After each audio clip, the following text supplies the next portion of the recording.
श्री स्वामी समर्थ. देवादिदेव महादेव यांची रात्र म्हणजेच महाशिवरात्र. तसं तर प्रत्येकच महिन्याला एक शिवरात्र येत असते. मात्र या सगळ्यांची एकत्रित अशी येणारी मोठी रात्र म्हणजेच महाशिवरात्र, ज्या दिवशी माता पार्वती आणि भगवान शिव यांचा विवाह झाला होता. अतिशय उत्साहामध्ये आणि आनंदामध्ये संपूर्ण भारतामध्ये महाशिवरात्र ही साजरी केली जाते. सर्वच भाविक भक्त वर्षभरामधून एकदाच येणाऱ्या या महाशिवरात्रीची अतिशय आतुरतेने वाट पाहत असतात. 2026 आता उजाडला आहे. या 2026मध्ये महाशिवरात्र कोणत्या दिवशी असणार आहे आणि महाशिवरात्रीला आपण सगळ्यात महत्त्वाची गोष्ट करणार आहोत ती म्हणजे रुद्राभिषेक. हा रुद्राभिषेक आपण घरच्या घरी करायचा आहे आणि मग तो कशा पद्धतीनं करायचा आहे. हा रुद्राभिषेक करत असताना आपल्याला कोणकोणत्या गोष्टी साहित्यांची यादी लागणार आहे. यासोबतच रुद्राभिषेक चुकू नये म्हणून आपल्याला काही ठराविक अशा नियमांचं काटेकोरपणे पालन देखील करणं गरजेचं आहे. कारण की आपण जो अभिषेक घरी करणार आहोत तो शिवांपर्यंत पोहोचायला हवा. आपल्याला त्यांचे आशीर्वाद मिळायला हवेत. कारण की बाकी अन्य दिवशी जी शिवांची शक्ती आकृष्ट झालेली असते त्यापेक्षा कित्येक पटींनी जास्त महाशिवरात्रीला शिवतत्व हे आकृष्ट झालेलं असतं. त्यामुळे पृथ्वी तलावरती शिवाचा हा आशीर्वाद आपल्याला देखील मिळावा म्हणून आपल्याला हा रुद्राभिषेक अतिशय व्यवस्थित साधेपणानेच पण अतिशय सुंदर अशा रीतीनं करायचा आहे. त्यामध्ये कोणतं साहित्य, नियम, विधी, मंत्र आणि वेळ आणि 4ही प्रहरांमध्ये कोणत्या कोणत्या पद्धतीनं तुम्ही अभिषेक घालू शकता अशा सगळ्या गोष्टींची माहिती तुम्हाला आजच्या व्हिडिओमध्ये मिळणार आहे. त्यामुळं आपला हा व्हिडिओ शेवटपर्यंत न चुकता व्यवस्थित ऐका. आणि जर सबस्क्राईब केलं नसेल तर आपल्या चॅनेलला अगोदर सबस्क्राईब करून घ्या. कारण की आपला व्हिडिओ हा तुम्हाला नेहमीच अतिशय सुंदर आणि जास्तीची माहिती देत असतो. चला तर मग वेळ वाया न घालवता सुरुवातीलाच व्हिडिओला लाईक करून घ्या. महाशिवरात्र ही 2026मध्ये 15 फेब्रुवारी 2026ला आलेली आहे, म्हणजेच रविवारी. महाशिवरात्री ही फाल्गुन महिन्याच्या कृष्ण पक्षातील चतुर्दशीला साजरी केली जाते. या चतुर्दशी तिथीची सुरुवात ही 15 फेब्रुवारीला सायंकाळी 5:04 होणार आहे. तर या चतुर्दशी तिथीची समाप्ती ही 16 फेब्रुवारीला सायंकाळी 5:34 होणार आहे.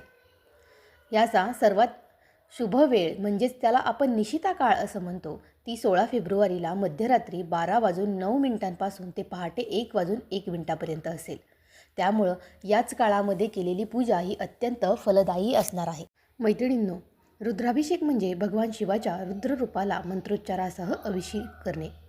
महाशिवरात्रीला रुद्राभिषेक केल्यानं ग्रहांचे दोष दूर होत असतात आणि जीवनामध्ये सुखसमृद्धी येत असते.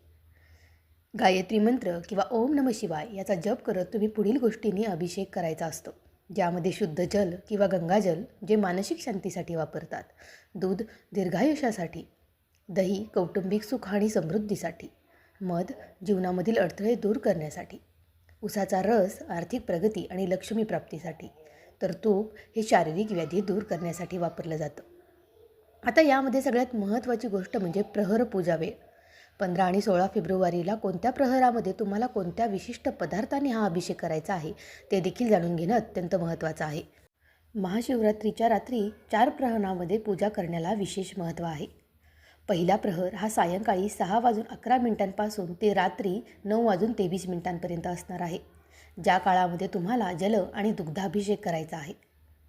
दुसरा प्रहर हा रात्री 9:23 ते रात्री म्हणजेच मध्यरात्री 12:35 असेल. ज्यावेळी तुम्हाला दह्याने अभिषेक घालायचा आहे. तिसरा प्रहर हा मध्यरात्री 12:35 ते पहाटे 3:47 असेल, ज्या काळामध्ये तुम्हाला तुपाने अभिषेक घालायचा आहे. आणि चौथा प्रहर हा पहाटे 3:47 ते सकाळी 6:59 असेल, ज्या काळामध्ये तुम्हाला मधाने अभिषेक घालायचा आहे. त्यामुळे तुम्ही यापैकी कोणत्या काळामध्ये किंवा कोणत्या प्रहरामध्ये पूजा करणार आहात त्यावरती तुम्हाला कोणता पदार्थ वापरायचा आहे ते इथं सांगितलेलं आहे. 15 फेब्रुवारीला सकाळी संकल्प करून आपण उपवासाला सुरुवात करणार आहात आणि या दिवशी फलाहार करणार आहात. 16 फेब्रुवारीला तुम्हाला सकाळी 6:59 ते दुपारी 3:24 दरम्यान तुम्हाला उपवास सोडायचा आहे, म्हणजेच तुमच्या उपवासाचं पारण सोडायचं आहे. आणि तुम्ही जी प्रहर पूजा वेळ तुम्हाला सांगितलेली आहे ती 15 फेब्रुवारीपासून 16 फेब्रुवारीची रात्र असणार आहे. आता यानंतर व्हिडिओच्या पुढं आपण महाशिवरात्रीला पूजा साहित्याची काय यादी असणार आहे ते पाहूया.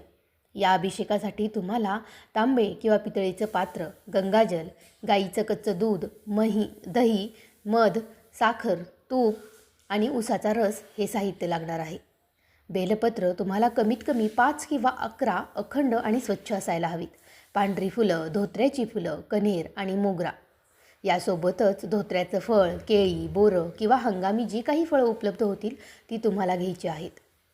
सुगंधित द्रव्यामध्ये तुम्हाला चंदन, मग ते पांढरं किंवा अष्टगंध असेल तरी देखील चालेल. भस्म म्हणजेच विभूती आणि अत्तर हे देखील लागणार आहे. यासोबतच तुम्हाला अखंड तांदूळ म्हणजेच अक्षता, जानव्यांचा जोड आणि कापसाची वस्त्रमाळ आणि आरतीसाठी तुम्हाला शुद्ध तुपाचा दिवा, अगरबत्ती, कापूर, सुपाऱ्या आणि विड्याची पानं इतके साहित्य लागणार आहे.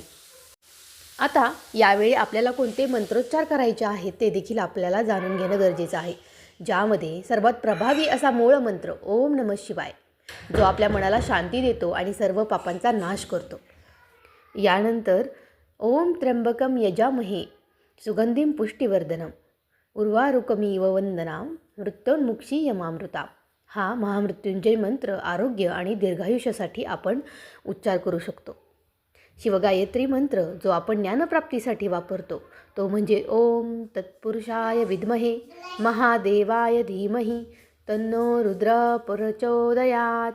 यासोबतच अभिषेक करताना म्हणायचा मंत्र म्हणजेच ओम नमः शिवाय किंवा श्री शिवाय नमस्तुभ्यम. यापैकी कोणताही एक मंत्र बाकी कोणत्याही मंत्रांशिवाय अतिशय सोपा आणि साधेपणाने आपण म्हणू शकता. आता आपण यानंतर पूर्वतयारी आणि संकल्प याची माहिती जाणून घेऊया. आपल्याला महाशिवरात्रीच्या दिवशी सकाळी लवकर उठून स्नानादी सुतीर्भूत व्हायचं आहे आणि स्वच्छ कपडे परिधान करायचे आहेत. आपण जर महाशिवरात्रीचा उपवास पकडणार असाल तर शक्यतो पांढरे किंवा शुभ्र वस्त्र परिधान करा. आपल्या घरामधील देवाऱ्यामध्ये दिवा लावा आणि पूजेच्या ठिकाणी शांत चित्तानं बसा. आपल्या हातामध्ये थोडंसं पाणी घेऊन संकल्प करा, हे महादेवा, आज महाशिवरात्रीनिमित्त मी तुमची भक्तिभावानं पूजा आणि उपवास करत आहे. माझे मनोरथ पूर्ण करा. यानंतर आपल्याला कोणत्याही शुभकार्याची सुरुवात ही गणपती पूजनानं होत असल्यामुळं या दिवशी देखील गणपती पूजन करायचं आहे. महादेवांच्या पूजेआधी गणपतीला नमस्कार करून अक्षता आणि फुलं अर्पण करा. आणि यानंतर सगळ्यात महत्त्वाचा भाग म्हणजे आपण करत असलेला अभिषेक. शिवलिंगावरती अभिषेक करत असताना ओम नमः शिवाय या मंत्राचा जप सतत चालू ठेवा. यावेळी प्रथम शुद्ध पाण्यानं किंवा गंगाजलानं अभिषेक करायचा आहे. यानंतर आपल्याला पंचामृतानं अभिषेक करायचा आहे, ज्यामध्ये आपण दूध, दही, तूप, मध आणि साखर हे एकत्र करून किंवा एक एक करून अर्पण करायचं आहे. शेवटी पुन्हा एकदा शुद्ध पाण्याने आपल्याला शिवलिंग स्वच्छ करायचं आहे. यानंतर मऊ कापडाने शिवलिंग व्यवस्थित पुसून घ्या. शिवलिंगावरती चंदनाचा टिळा लावा आणि महादेवांना भस्म किंवा विभूती अत्यंत प्रिय असल्याने आपल्याला संपूर्ण पिंडीला 3 बोटांनी हे भस्म लावायचं आहे. यानंतर आपल्याला किमान 3 किंवा 11 बेलपत्र अर्पण करायचे आहेत. बेलपत्र वाहताना त्याचं देठ हे तोडायचं आणि गुळगुळीत बाजू पिंडीवरती ठेवायची असते. त्यानंतर धोत्रा, कण्हेर किंवा पांढरी फुलं महादेवांना अर्पण करायची आहेत. महादेवांना केतकीचं फूल किंवा तुळस अजिबातही अर्पण करू नका.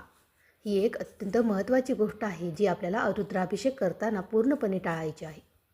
यानंतर अगरबत्ती आणि शुद्ध तुपाचा दिवा ओवाळा आणि दूध, साखर, पेढे किंवा ऋतुफळांचा म्हणजेच बोर, केळी नैवेद्य अर्पण करायचा आहे. यानंतर काही वेळ डोळे मिटून ओम नमः शिवाय या मंत्राचा 108 वेळा जप देखील आपल्याला करायचा आहे. यानंतर आपल्याला कापूर लावून शंकराची आरती करायची आहे. पूजेच्या शेवटी हात जोडून आपल्याला क्षमा याचना करायची आहे. हे ईश्वरा, पूजेमध्ये काही चूक झाली असेल तर मला क्षमा करा आणि तुमची कृपा आमच्यावरती सदैव राहू द्या. महाशिवरात्रीच्या दिवशी तुम्हाला रात्री जागून शिवनाम जप करणं हे खूप श्रेष्ठ मानलं जातं. शिवलिंगाला कधीही पूर्ण प्रदक्षिणा घालायची नाही. जलाधारी म्हणजे जिथून बाहेर पाणी पडते ती ओलांडायचं नाही आणि तिथूनच मागे फिरायचं आहे. यालाच आपण अर्ध प्रदक्षिणा असं देखील म्हणतो. यासोबतच रुद्राभिषेक करताना महत्त्वाची आहे ती म्हणजे दिशा. यावेळी पूजा करत असताना तुमचं तोंड हे उत्तर दिशेला असायला हवं. शिवलिंगाचं तोंड नेहमी उत्तर दिशेला असतं. तुम्ही अशा प्रकारे बसा की शिवलिंगाची जलाधारी तुमच्या डाव्या बाजूला येईल. यासोबतच पात्रांचा वापर जो आपण करणार आहोत त्यामध्ये पाणी किंवा गंगाजलाच्या अभिषेकासाठी तांब्याचं पात्र हे सर्वोत्तम आहे. तांब्याच्या पात्रामधूनच दूध कधीही अर्पण करायचं नाही. दुधासाठी चांदीचे, पितळेचे किंवा स्टीलचं पात्र वापरावं. तांब्यात दूध टाकल्यास ते विषासमान मानलं जातं, त्यामुळं आपल्याला ते टाळायचं आहे. यासोबतच तुम्ही कोणत्या इच्छेने अभिषेक करत आहात त्यानुसार द्रव्य निवडा, ज्यामध्ये शुद्ध जल, दूध, तूप, उसाचा रस, मध, दही यांचा समावेश होतो. अभिषेक करत असताना रुद्रपाठ किंवा पुरुष सूक्त म्हणणं हे अत्यंत प्रभावी असतं. जर हे तुम्हाला कठीण वाटत असेल तर ओम नमः शिवाय किंवा महामृत्युंजय मंत्राचा जप करा. अभिषेक हा अत्यंत मंद धारेने म्हणजेच सावकाश म्हणायचा आहे. पाणी जोरात कधीही ओतू नका. यासोबतच प्रदक्षिणेसाठी देखील नियम आहे. रुद्राभिषेक पूर्ण झाल्यानंतर शिवलिंगाला प्रदक्षिणा ही सोमसूत्री असावी. जलाधारी जिथून बाहेर येते तिथं ती ओलांडायची नाही, तिथूनच मागं फिरावं. यासोबतच शिवलिंगावरती कधीही हळद आणि कुंकू वाहू नका. त्याऐवजी अष्टगंध किंवा पांढरं चंदन वापरा. केतकीचं फूल आणि तुळस हे शिवांना कधीही अर्पण करायचं नाही. अशा पद्धतीनं हा महारुद्राभिषेक आपण घरच्या घरी देखील करू शकतो. आपला हा भोलेनाथ आपली प्रत्येक गोष्ट समजून घेत असतो आणि आपल्याला कोणताही त्रास होऊ नये याची पुरेपूर काळजी घेत असतो.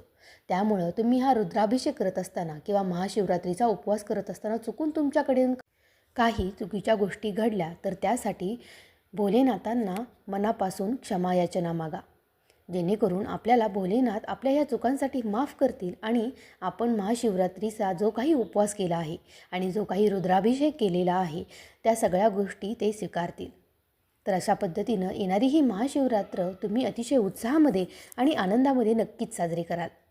यासोबतच तुम्हाला यासाठी माझ्याकडून काही मदत हवी असेलच तर तुम्ही मला कमेंटमध्ये कशाबद्दलची माहिती हवी आहे ते सांगा. त्या प्रकारची पूर्णपणे माहिती देण्याचा मी पूर्ण प्रयत्न करीन. आणखीन काही माहिती हवी असेल तर ते देखील तुम्ही मला कमेंटमध्ये विचारू शकता. आणि तुम्हाला ही महाशिवरात्र अतिशय उत्साहामध्ये आणि आनंदात जावी यासाठी माझ्या देखील खूप खूप शुभेच्छा. आपला व्हिडिओ कसा वाटला ते देखील मला सांगा आणि ज्यांना हा रुद्राभिषेक करायचा आहे आणि काही प्रश्न असतील त्यांच्यापर्यंत आपला हा व्हिडिओ नक्की पोहोचवा. श्री स्वामी समर्थ. जय जय स्वामी समर्थ.